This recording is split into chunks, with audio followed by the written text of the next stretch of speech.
News. I am your host, Tom Osa. Thanks for joining us today. All right, well, the news of the day is the snowstorm. We're not even sure what's going on at this point, ladies and gentlemen. Some people are saying it's going to be 3 inches. Some people would say it's going to be 5 inches. Some people it's going to say over a foot. We're not even sure, but we're going to go to start this with a Google weather report, which I'm sure you've already done on your own. But let's go around town and find out exactly what is going on. So right now we have a winter storm warning by the National Weather Service, the official source of this information. Heavy snow is expected. Total snow accumulations between 6 and 9 inches from 4 p.m. this afternoon to 1 p.m. Saturday. So it's going to be quite a storm. And I hope everybody has their snow plows out or their snow shovels and their salt, hopefully pet safe. I want to make sure that the pets are safe. And we're also going to be doing a few check-ins with some of our local town supervisors, notably town of Clarkstown Supervisor George Hoehmann, who's going to be on with us momentarily. Actually, let me just text him the link. He said he would be on. We are on because he did want to provide an update in the town of Clarkstown. They have been working furiously, ladies and gentlemen, for the last several hours, especially after Christmas, basically looking to make sure that everything is as safe as possible. And we have on the air with us now, we have Town of Clarkstown Supervisor George Hoehmann on the air. George, thanks for joining us on Rockland News today. Happy to be here with you, Tom. How are you doing?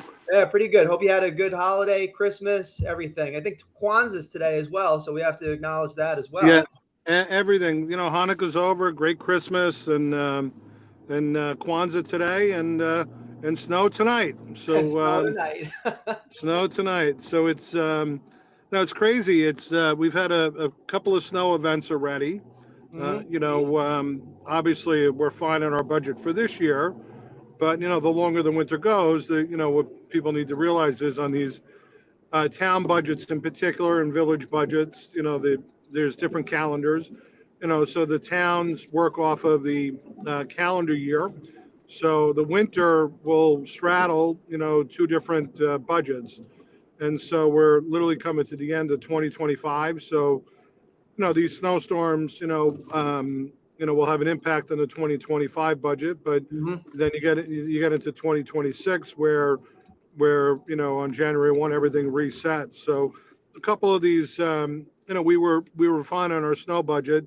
We still should be okay for 2025, but these become expensive, and particularly a storm like this. The good news is it sounds like they've shifted it a little bit. It was supposed to be starting around 4. Now it looks like it's going to be 6 or even slightly later. Yeah, and I'm kind of glad about that because I'm going to try and get in one more workout over at New York Sports Club, and then I could relax for the rest of the day. So it gives you an extra hour to do the thing. That's what I saw on the National Weather Service as well. As a matter of fact, I just read it off before you got on the air, George. So right now, the update is heavy snow expected. Total snow accumulations between 6 and 9 inches. It's still saying from 4 p.m., but when I looked at AccuWeather and several different sources, that's a little bit spotty. I think that the really heavy stuff is going to be coming down a little later. Yeah, no, absolutely. In fact, they shortened it up, which is good. So it's it was looking like it was going to be basically going from the original forecast was like 4 to 4, and then that kind of shifted. So now it's going to start a little bit later, and it looks like it's going to end earlier. So it's probably, on the overnight, we're going to certainly be getting, whiteout conditions likely, based upon the forecast, where we can get at least an inch of snow per hour, probably for a number of hours. It depends on. There's still some uncertainty with the forecast because there are bands of snow that will be. We lost George, but he mentioned go ahead, George. Yeah, there'll be bands of snow that'll be coming through the area, and depending, how they come through, it will depend on who's going to get the most snow. That's what we're getting from our forecasting service that the government uses. that which is usually fairly accurate. But Mm-hmm. I think it's safe to say we're going to get at least at least 6 to 8 inches of snow. Yeah, It sounds could all be, right. yeah, it could be on the, could be a little higher, to the northern part of the county. There's a chance that we could get as much as 10 inches. Hoping that's not the case. But again, hopefully the storm moves quickly. But we've been out preparing. Right. Today was a work day for the town, and our highway department guys were in. They had a wonderful day off yesterday, but busy day today. We're brining the roads as Well, George is coming back. I don't at know. the state. Yeah, go ahead. Yeah, as was the county and the state.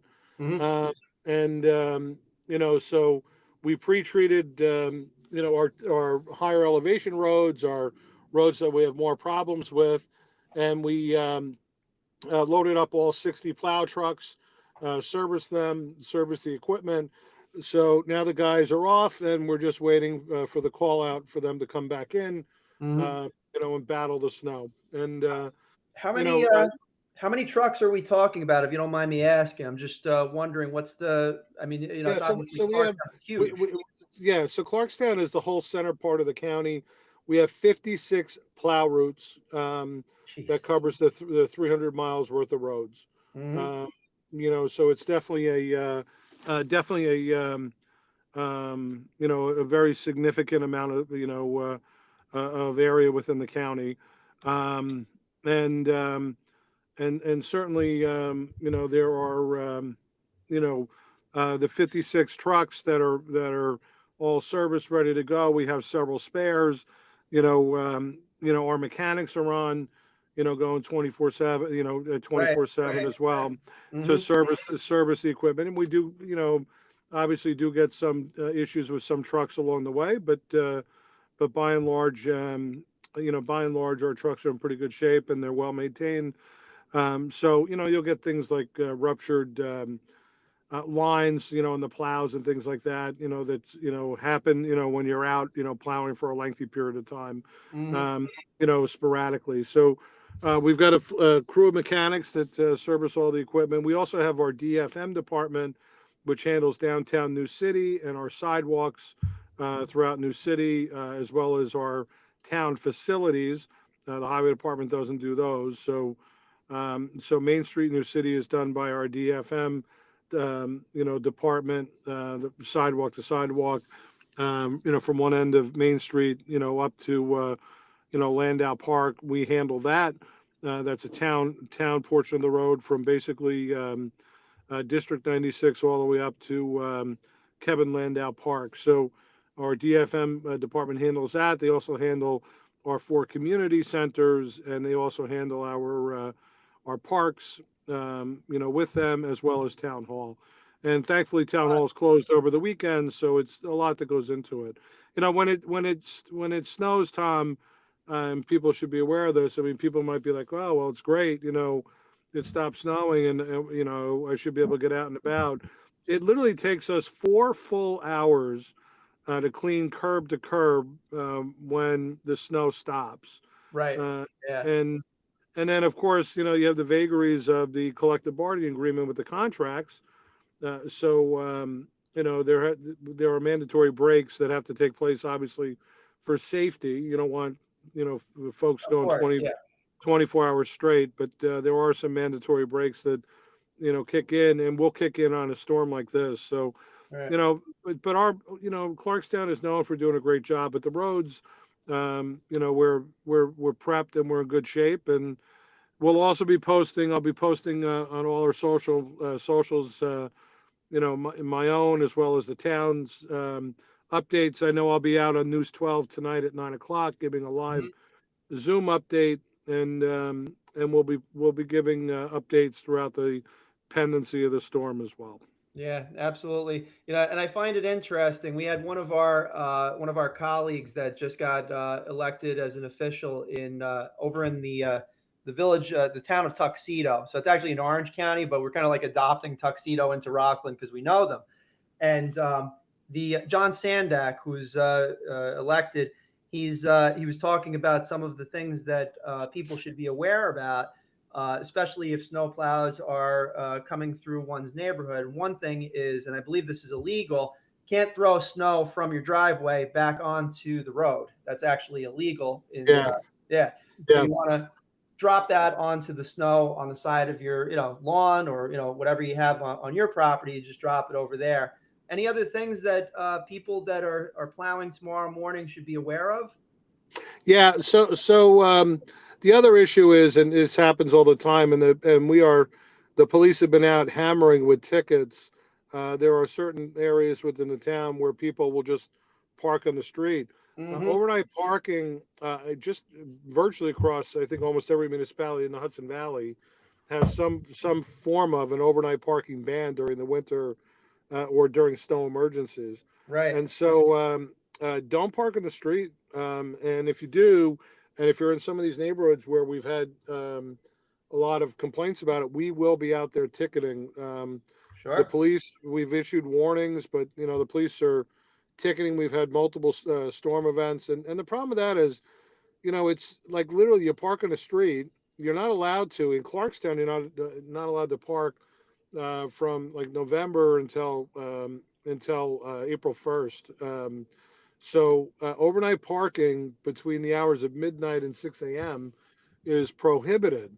And again, we'll plow the streets and we'll salt. And then if somebody's out on the street and they're parked on the street, that's a real problem for the snow removal, and it really causes snow buildup. The other issue is you'll get plowed in because of all the passes with the plow, and people don't realize this. We have GPS on all of our trucks because sometimes I'll get a phone call during a storm or late, after a storm, and somebody might be upset. Oftentimes it's involves when somebody's been parking on the street and the plows have been through, and then the car leaves, and then there's a pile of snow, that's on, halfway out into the road. Mm-hmm. So cars will often, they'll be plowed in with that. But when residents will call and they might raise a complaint, we have GPS on our trucks, so we know how fast the trucks are going. We know where they are at all times. We know how many passes they make on a plow route. A typical plow route in Clarkstown is 5 to 7 miles. And so you think, a snowplow doing 20, 25 miles an hour, how long it's going to take them to get through a full Yeah. Yeah. It's gonna route. take a and, while. and right, and they have to make multiple passes. So typically what's going to happen initially is we've got brine on the roads. Depending on the storm, we'll plow and salt, and then we'll continue to plow, as it goes through. And as I Mhm. said, it takes 4 hours to clear all the streets, all 56 plow routes, from the end of the storm. So what the plow trucks will basically do is they'll try and keep the roads open. When you have an inch an hour, they can literally be down your street, and the road can quickly cover up again, particularly if it's going to be an hour or two or three before they're back through, doing the route. Like literally, they're typically going to make at least two passes, Mhm. on most residential streets, going in each direction. And then when they do the cleanup, they'll typically do more than that as well to go curb to curb. And so it's tedious work. It's obviously very time consuming, and of course, it's also unfortunately very expensive. That many Mhm. people out and that much salt. I mean, a storm like this, a storm in this magnitude, could end up costing us, certainly into the tens of thousands of dollars in Yep. terms of overtime and salt usage. That's what I figured, because it's human resources. Plus, you got the brine. Plus, you got the trucks and the maintenance. I mean, depending upon, and I imagine that kind of exponentially increases. Say, for instance, if it's, I mean, thankfully we're not having this, but like a 2 foot storm, I mean, forget about it, right?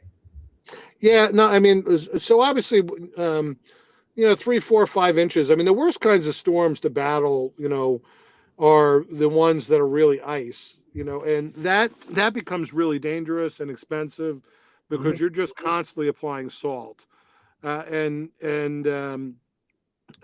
that's not a fun storm to deal with. This type of storm, depending on the consistency of the snow, this seems like this might be a heavier snow that might be coming through, and that can be difficult on the roads. It can be difficult for on the plows as well. But Mhm. typically, if we were to get a foot or more of snow, that's going to be a storm where we battle the storm, do the cleanup, and then literally we're going to be out. They're going to Yeah. take a break, and they're going to be back out again doing further cleanup and salting.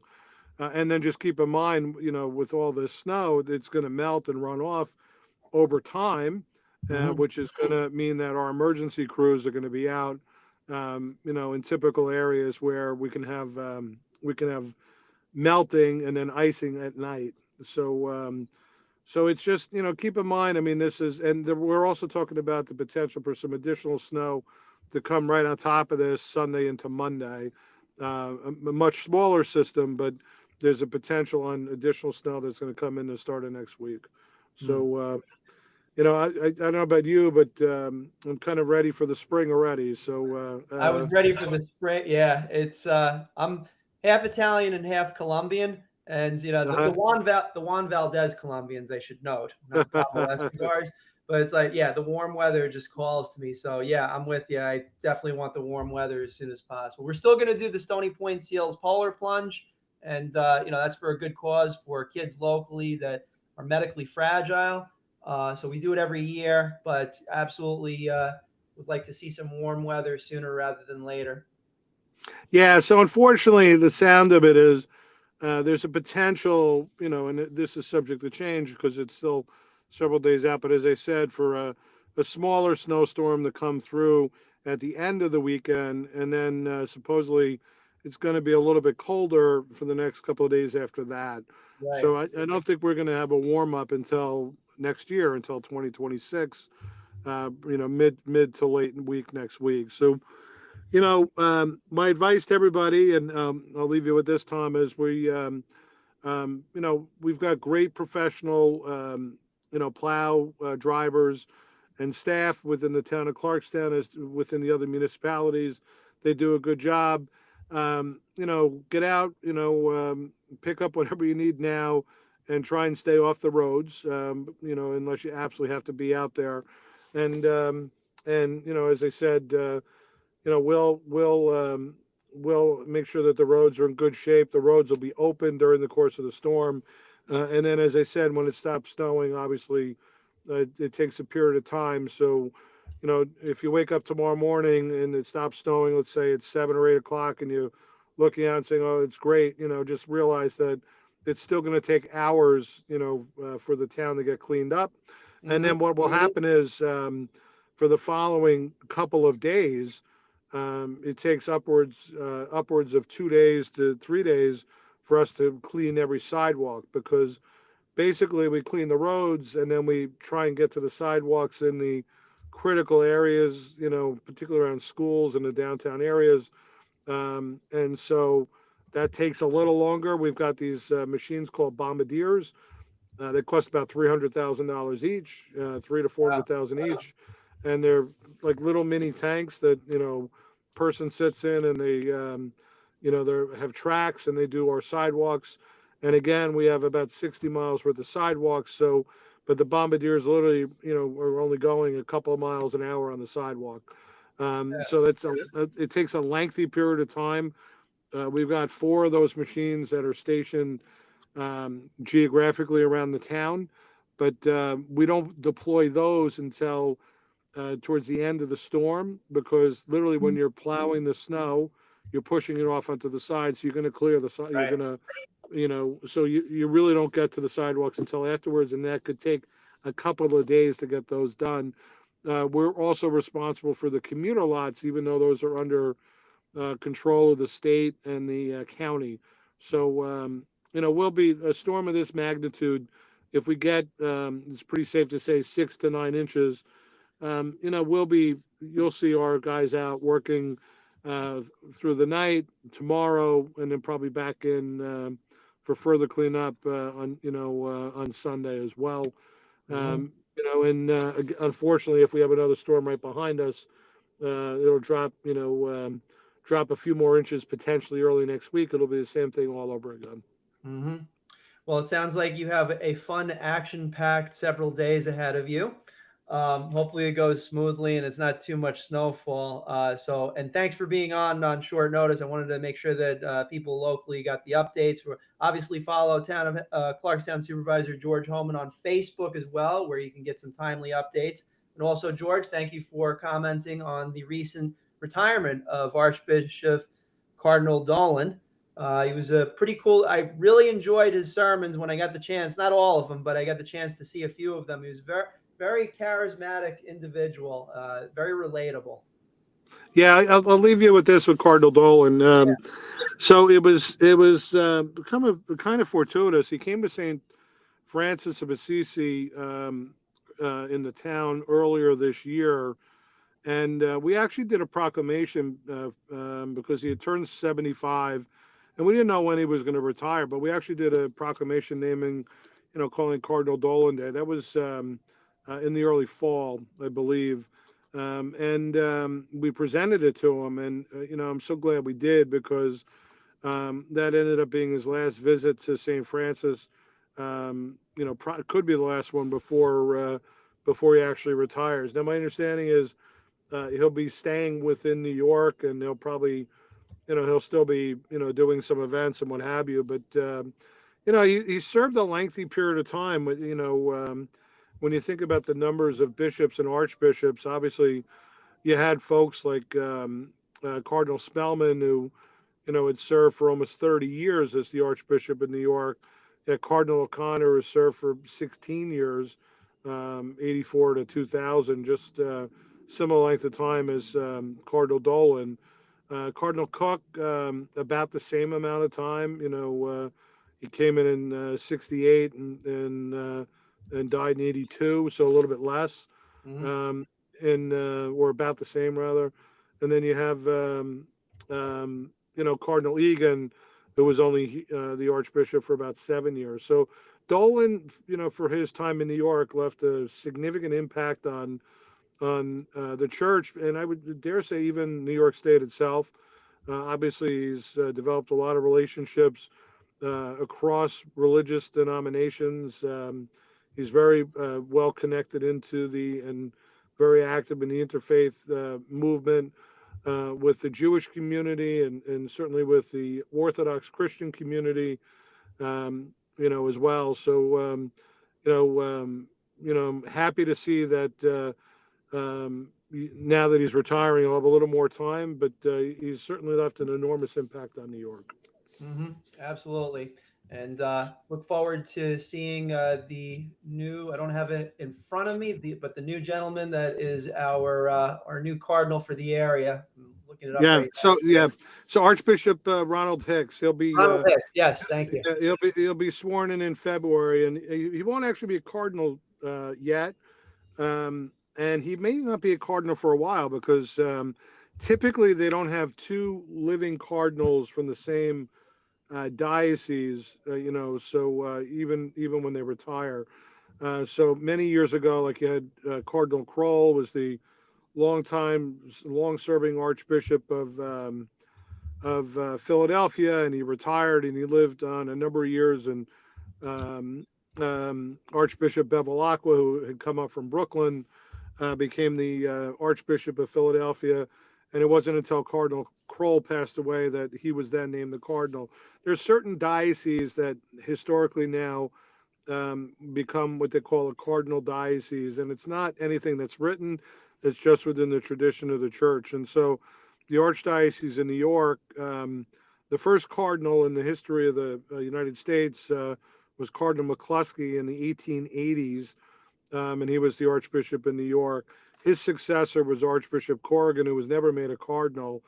And then basically every Archbishop of New York after that from the start of the 1900s all the way up through today has been named the Archbishop, and then within a period of time was made a cardinal. I think it goes Cardinal Farley, Cardinal Hayes, Cardinal Spellman, Cardinal Cook, Cardinal O'Connor, Cardinal Egan, and now Cardinal Dolan.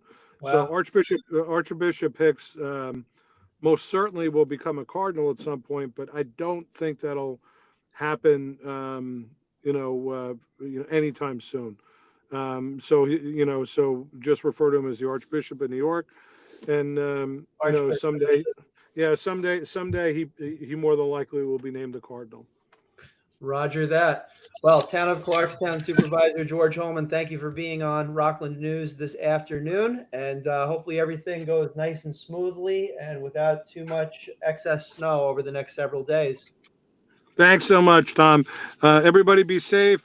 Don't park on the streets. Don't park in the streets. Don't park in the streets overnight, and we'll get through this rather quickly, and the highway department will do a good job. Thanks again, everybody. Take care. That was good. Be safe. All right. So just a few more updates, and we have, I believe, Howard Phillips is unavailable at the moment, but he checks in regularly with us on Rockland News. But we do have some stories that we actually put together over the last week or so that we're just going to go over very briefly. First of all, we'd like to thank our sponsors at Rockland News, not just for supporting us now, but for several years. We started Rockland News in February of 2021. We launched it. We actually bought the domain by itself, rocklandnews.com, in 2020, in the middle of a pandemic. I don't advise anyone else to start another business in the middle of a pandemic or even their first business. So we're not going to do that for a while. That being said, it's gone well over the last 5 years. It's a lot easier now than it was several years ago, I will say that. But we couldn't have done it without our many, many sponsors that, we have a customer support system and an editor and content manager that help out with this. So I just want to thank our sponsors over the last year, and let me just bring them on up so that you have the full list. But first of all, Dana Pest Control, our friends for many years. We're going on 15 years with these guys, located in Tompkins Cove, New York, family-owned, third-generation company, and they help with all sorts of pest control needs across the Hudson Valley. DanaPestControl.com. And hope if you guys are listening, I hope you guys had a great Christmas. Yabu Fence Company, located in West Nyack, New York. And they have been supporters of Rockland News for many years. And thankfully, we're also maintaining their website and their advertising. We actually saved them a considerable amount of unnecessary advertising money over the last year. The previous company, which will remain nameless, was overcharging the advertising by about $1,000 per month. And we identified it and we stopped that practice and, making sure that everything is well maintained. And also, who's going to buy a fence in the middle of winter? So with our company, Rockland Web Design, we actually throttle the amount of advertising that goes out during the winter. All right. And then we ramp it up in the summertime because that's when you're going to go and look, right? You need a fence right now? No, you need a snowplow right now. But yeah, they're a great guy, a bunch of guys, a family-owned business since 1965, ladies and gentlemen. YabuFence.com. Check them out. Easy Temp, located in Hackensack, New Jersey, for all of your ice machine and commercial refrigeration repairs. And I know those guys for many years, and they take care of it. Like, for instance, like a deli or a restaurant that has like the what is it, the retail thing. How do I explain this? Like, you got your sandwiches and your potato salad and your macaroni salad that has to be refrigerated, but it's got to be in view for everybody to check it out. Well, Easy Temp maintains those. And you can check them out as easytemp.net. Awesome company, great people over there, highly recommended, and 5 stars, by the way, on the Googles. And our friends over at Kobe Sushi with their jazz music lounge with jazz on Wednesdays and Saturday evenings. And I just got a text from Joyce over at Kobe Sushi. Let me just read it off to you. Dear friends of Kobe Sushi, get ready to toast to 2026. We are hosting a special evening with 2 exclusive seatings. You can choose your time, 6 p.m. or 8 p.m. over at Kobe Sushi. Live music will fill the air from 6 until 10 o'clock. Don't miss out. Seats are filling fast. They have an 80-seat restaurant, double the size. They took over the after a certain facility on the next to them shut down. They took over the entire thing. They added in a second bar. We had our holiday party there. It was fantabulous. So I highly recommend Kobe Sushi at every possible level you can imagine, especially if you like sushi, and it's really good. So don't miss out. Seats are filling fast. Secure your spot for a night of great food, great music, and great cheer. And you can visit them online at KobeNewCity.com. We love Kobe Sushi, and Joyce and the team over there do it right. So check them out. And yeah, awesome.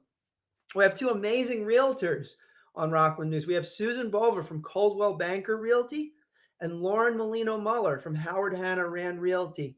If you're listening to this right now, ladies and gentlemen, and you feel like you should be in a different home, well, start right there with Susan Bova and or Lauren Molino Muller, and you can catch them at their websites, Coldwell Banker Realty. Let me give you the address for that. It's Susan Bova. One moment, please. TOR. SusanBovaRealtor.com. Muller from Howard Hanna Rand Realty. And you're never going to forget these website domains because I'm spelling them out, okay? And Lauren Molino Muller's is at laurenmuller.randrealty.com. And she also offers a guide every month with trends that are happening in the area with real estate. As you know, mortgage rates are about to drop another 1/4 of a point because the Fed just dropped the rate a few weeks ago. And, we'll see how it goes in 2026. But if you are preparing, ladies and gentlemen, if you are preparing to move to a different home, this is where you need to start with Susan Bova and or Lauren Molino Muller. So check them out. And thank you guys for being advertisers on Rockland News. We have a bunch of other advertisers. We got Whole Shop Bagels located in Haverstraw, New York. 99 signs. Remember, ladies and gentlemen, a business without a sign is a sign of no business. So get your signs at 99signs.com. And Greg and team there have an amazing setup, and they can create signs digital. They can create signs that we use them for Rockland Music Fest. We had huge banners over the stage, thanks to 99 Signs, and reasonably priced as well. FZ Perfection Auto Body Repair in Congers, New York. We love those guys, and they're just getting out of the issue with the pipeline construction and everything. They had a tough year, quite frankly. They were on News 12. They were on Rockland News talking about the issue with that, but they're starting to get past that, thankfully. And Frank and FC Perfection, they can help you with all of your auto body repair needs. And you can check them out at Congers, New York, or you can visit them online at fzperfection.com. And finally, Clean Space Maintenance and Management Company. In case you need to get some stuff removed from your house, Tony D'Elia and his team will drop off a trailer where you could just get all the stuff in there, and he'll pick it up after the weekend and haul it off for, again, very reasonably priced. You get a lot of clutter out of your house in one clean fell swoop. And you can check them out at cleanspacemmc.us. And that's it. All right, let's get back to the news. We're going to talk about some of the things that happened over the last week or so. If you have noticed, we've been taking it a little easier because there's no need to be top of the news at all times. Obviously, we got very reputable organizations that are there before us in many a case that can report on the news, such as News 12 and, of course, LOHUD. And there's, of course, other publications around that I'm sure that you follow as well. So all well and good. But in the interim, we have been collecting information. For instance, a state audit has criticized North Rockland Central School District over budgeting and finance practices. And the district superintendent has pushed back on that. So recent audit by the New York State Comptroller's Office raised concerns about financial practices at the North Rockland Central School District between 2019 and 2024. Auditors said that district budgets consistently overestimated spending and underestimated revenues, creating a gap of more than $118 million over 5 years, and according to this, limiting transparency for voters. The report also found that surplus fund balances exceeded the state's 4% cap in some years, and noted that the district lacked a written reserve policy and a multi-year financial plan. Rockland News reached out to the North Rockland Central School District, and Superintendent Chris Felicello disputed the findings, saying that the budgeting approach was, quote, intentional and publicly disclosed. He cited more than $50 million in competitive grants and state and federal aid, along with capital improvements completed without raising the tax levy for 6 consecutive years. The Board of Education is required to submit a corrective action plan within 90 days. We are going to follow this story because it's literally right in our backyard. And what I would say is that we're going to look at both sides. There was an article out there by another publication, and I'm increasingly enjoying the other publication putting stuff out because it's like, oh, you did this, and you only got one side of the story. Let me go find the other side. And it's not that difficult. Like, we kind of know people. So, so we found out the other side. I don't know how this is going to play out. We do have experience with this because, for instance, back in 2023, you might remember that Rockland Community College went through a bit of a budget deficit, and we had contacts in there for years and years and years. So once the axe dropped $2.9 million in cuts, I would say executives didn't get cut as much as your typical layperson, but it was a fracas. Now, this is a completely different issue. This has to do with, accounting and setting up grants and such. So we're going to follow the story much in the similar way that we did with RCC. And fast forward, RCC is doing great.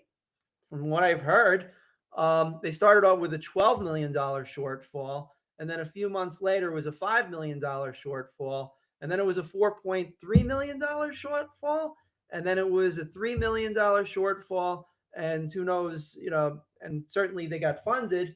But in this case, this is completely different in that this is about what funds are available, where they are, how they're being used, and what I would obviously hope for, and at least according to Superintendent Chris Felicello, that they've been transparent with their practice. So we will follow up with this if that's the statement. Certainly they don't want to put anything out that they're lying about. So, we'll follow up and make sure that everybody's doing their thing.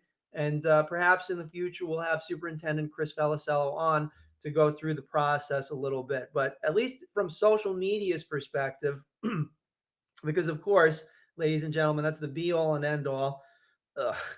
But everybody seems to be understanding that their taxes aren't going up. And it seems like they understand the whole layout and the landscape, at least in terms of average of opinion on this, average response and opinion from the general public. But we will look for more official information on this and try to get, again, both sides of the story. Because, as I mentioned a few days ago, Rockland News has a brand new slogan, and that is this: Rockland News, no paywall, no paper, just the facts. And that's what we're going to aim to do. And hopefully that's fair to all parties involved. Rockland County officials are also pushing back against criticism of the county's school bus safety program following a recent editorial in the Rockland County Biz Journal. The editorial questioned the program's reliability, due process, and financial structure. County Executive Ed Day said in response that the program has reduced repeat violations, noting that 9 out of 10 drivers do not commit a second offense. The county reports a 23% year-over-year drop in stop arm violations from 2024 to 2025. Officials also said that citations are reviewed by bus patrol staff and then by the Rockland County Sheriff's Office before issuance. They also emphasized that the program is fully funded by violators, not taxpayers, with bus patrol covering installation and operating costs. So that was in response to an editorial article. Seems like a personal sort of thing that was in the article, but I don't know if anybody reached out to anybody, but that's fine. Next up, some happy news. Haverstraw Town Supervisor Howard Phillips is disputing claims made in a recent Rockland County Business Journal article regarding the redevelopment of the former chair factory site in Haverstraw. Phillips said the town of Haverstraw does not have the authority to block the project and has not attempted to stop it. He clarified that payment in lieu of taxes, otherwise known as pilot agreements, can be approved independently by municipalities and taxing entities. Phillips also stated that the North Rockland Central School District has not approved a pilot agreement, at least at that time. That was about 5 days ago, contrary to the claims in the article on the Rockland County Business Journal site. He raised concerns about the project's scale, density, tax impact, infrastructure strain, and long-term public safety costs. Now, there's just an update on that. I did reach out to, again, Supervisor Chris Felicello prior to this whole thing about the budgeting process.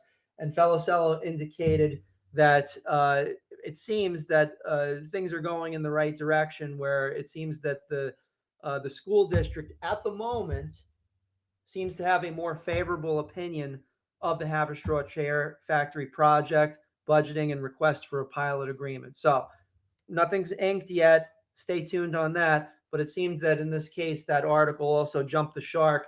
And, and again, this is just going back to the premise is like, you get both sides. Not that difficult. Make a phone call.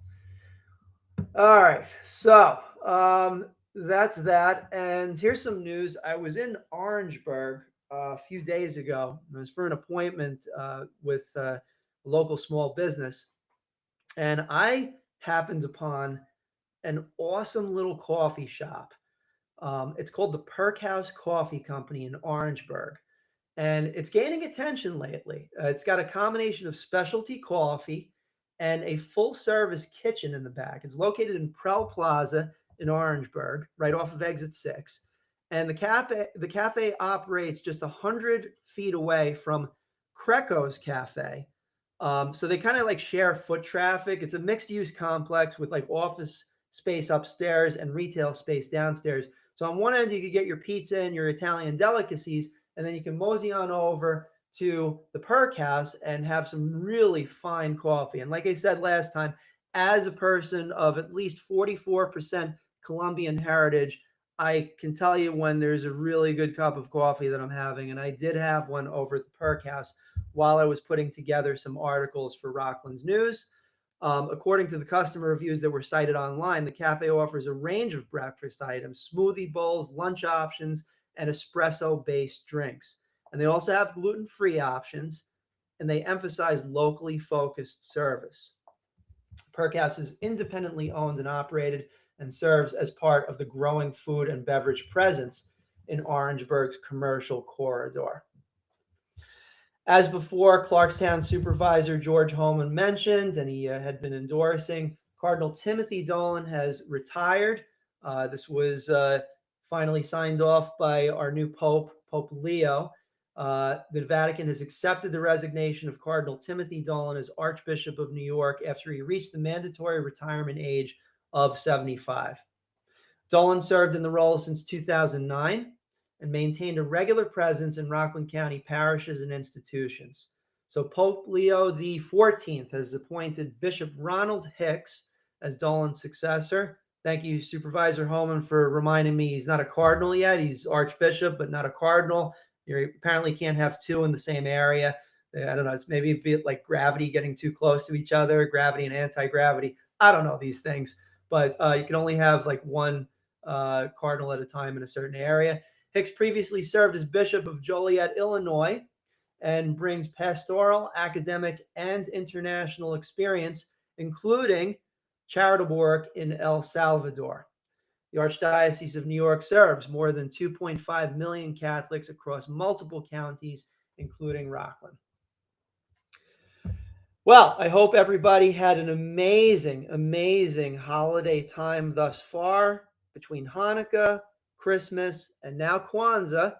So those that are celebrating Kwanzaa, hope you're having a great time with family and friends, taking it a little bit easier. And when you're about to come on back to the fray, we have some wellness stuff for you. A local wellness coach sharing seasonal health strategies, Jennifer Lima, who's the founder of Bella Vita Alchemy. And I worked with her a lot on the Stony Point Farmers Market many moons ago. She recently appeared on AM Rockland News on the live stream with the Mike and Tom show on Wednesday mornings to discuss winter wellness strategies. Lima emphasized accessible approaches to nutrition, mindfulness, and seasonal habit tracking. She outlines her 90-day winter wellness reset. Try saying that fast 3 times. Winter wellness reset, running from the winter solstice through the spring equinox, which focuses on sleep, stress minimization, nutrition, and daily self-awareness. As I mentioned before, Lima is a longtime North Rockland resident. She used to work for Columbia University as a grant writer. She's fantastic. And she also previously operated the Stony Point Farmers Market. And she has, like I mentioned, a background in academic research. And she is a certified health coach. You can learn more about her at rocklandshopping.com because she is one of our featured retailers. And you can get a 90-day seasonal reset by going to either rocklandshopping.com, or you could, if you want to check this out, Bella Vita Alchemy, and the link is on Rockland Shopping, bellavitaalchemy.com, a 90-day seasonal reset. And we are certainly, and I did pretty good over the holidays. I actually hit the gym a whole bunch of times. After this thing is going to be done, I'm headed to the gym again in order to get ready for New Year's. But it's definitely something that if you prepare for it, if you're late to the fold at, January 2nd, that's cool. But my advice, and, we all talked about this, my advice is to start prepping for it about a week before Thanksgiving. You got to have those strategies in place so that when the pasta and the cookies and the cake and the whipped cream mochaccino rapalama latte things show up in front of you, you can say, no, no, no, no, no, no, no, no, and just, from my perspective, as a person that just turned 50 years old, and generally, and I've slacked off a little bit over the course of COVID, coming back strong now, thankfully, but have a plan. And if you have a plan and you stick with the plan, it makes it a lot easier during the holidays, at least to, you enjoy yourself a little bit with confidence. But then as you roll into the new year, you can get right back into that routine. And Jennifer can certainly help you with that at bellavitaalchemy.com. You could also catch her as a featured retailer on rocklandshopping.com. We just have a few other things to mention, but I do want to note and thank this year the 400 plus stores that are now live on rocklandshopping.com. This was the grand experiment this year. Inside of Rockweb Systems, our company, we went and we got as many different listings out there. We contacted a whole bunch of retailers, and you can go on there right now and you could look for any sort of service. It could be entertainment, it could be food, it could be vacations, it can be clothing, it could be motorcycles, for goodness sakes, jewelry. Just check it out. That's all I got to say. Special thanks to our programmers on Rockland Web for creating Rockland Shopping, which is now going to be promoted regularly on Rockland News. I hope you guys enjoy that. All right. We got a few more things to announce, and then I am out. I am going to the gym, and I'm going to enjoy it. We have a few events. As I mentioned before, Joyce from Kobe Sushi is doing a holiday, a New Year's Eve thing. I'm going to read it off one more time. Dear Kobe members, get ready to toast to 2026. We're hosting a special evening with 2 exclusive seatings. Choose your time, 6 p.m. or 8 p.m. on December 31st, Tuesday night. Live music will fill the air from 6 p.m. until 10 p.m. Don't miss out. Seats are filling fast. Secure your spot for a night of great food, music, and cheer. And like I mentioned before, we had a great time over there for our holiday party. So I'm sure if you decide to spend your New Year's Eve at Kobe Sushi, you are going to have a fantastic time. And you can visit them right now at KobeNewCity.com. Seating is going quick, just so you know. They have an 80-person restaurant, fully and brand new renovated. It's a brand new restaurant, double the size from what it was before, with 2 exclusive, well-lit, beautiful bars, as well as amazing, amazing sushi. You can tell I like sushi, right? And we do have one other event that we're going to mention. Dave & Buster's reached out to us, and they're hosting a New Year's Eve event for both adults and for families. They're going to host 2 New Year's Eve events on December 31st. The first is a family-friendly celebration that's going to take place from 4 p.m. to 7 p.m., offering games, food, and activities suitable for all ages. And ticket prices go as low as $44 per person, and includes a card where you can go around and play games. Now, let's say, for instance, if you wanted to do the late night thing, well, they have that, and it's pretty darn cool. I'm going to read this off to you. Dave & Buster's is having an adult late night event that runs from 9 o'clock until 1 a.m., and it includes food, gameplay, drink tickets, and a midnight champagne toast for guests 21 and over. And I'm going to read those prices off to you because it's pretty cool. You can choose what price point that you want to do. $44 is the entry level price, and then you go around, you do your thing. But you can also go for $103.99. You get the following: entrees, sides, an appetizer as a banquet. You get unlimited soda, woohoo, a $20 power card with unlimited video game play, 2 premium drink tickets, in case you don't just like the soda, and a midnight champagne toast to welcome 2026. Of course, note that you have to have valid ID, ages 21 and over, and that's only $103.99. I say only, but obviously I just want to note, not everybody can do $103. You got the $44.18, that price point as well. So, you can go in there and be a little bit more frugal and still hang out with a bunch of really cool people, play video games, and enjoy a very festive opening to 2026. By the way, just so you guys know, anything related to events, you can check it out over at rocklandevents.com. We regularly post a whole bunch of things that are happening. Right now, we got Tom Chapin from the Turning Point Cafe. He's going to be playing on December 28th and 29th. You got Frosty Tuesdays open mic over at Maureen's Jazz Cellar. And of course, what I mentioned there to you. Right now, it's very minimalist on Rockland events. We didn't really focus much on design there. So it's kind of like the redheaded stepchild, but it will get you to the right events at the right time. And there's also certain things that we're taking off of there. For instance, there's this band that I have to say has been, they haven't been very nice to us. We'll get into that in 2026. But we had to remove them just because they've been very difficult to work with. But we won't talk about that right now because we want to have a really festive opening to New Year's. And again, Rockland Shopping, awesome. Rockland News, and all of our advertisers and supporters. So we have been working our tuchuses off. There's a lot more work to do before the beginning of the year. And certainly, hopefully everybody is going to be safe and sound over the next several days as the snow comes down. And we will keep you posted on how everything's going with the weather. So thank you, everybody, for being listening to Rockland News. We hope that the information that we're providing is comprehensive and useful. And like I said, we got a new motto, okay? Rockland News, no paper, no paywall, just the facts. And this episode has been sponsored by our friends over at Yabu Fence Company, Dana Pest Control, Easy Temp located in Hackensack, New Jersey, Kobe Sushi, as I mentioned, they get the Jazz Music Lounge with music on Wednesdays and Saturday nights, Lauren Molino Muller from Howard Hanna Rand Realty, Susan Bova from Coldwell Banker Realty, Whole Shop Bagels, 99 Signs, FZ Perfection, Clean Space Maintenance Management Company. Be safe, everyone. My name is Tom Osta, and check you next time on Rockland News. And by the way, don't park over on the streets overnight because you might get a ticket.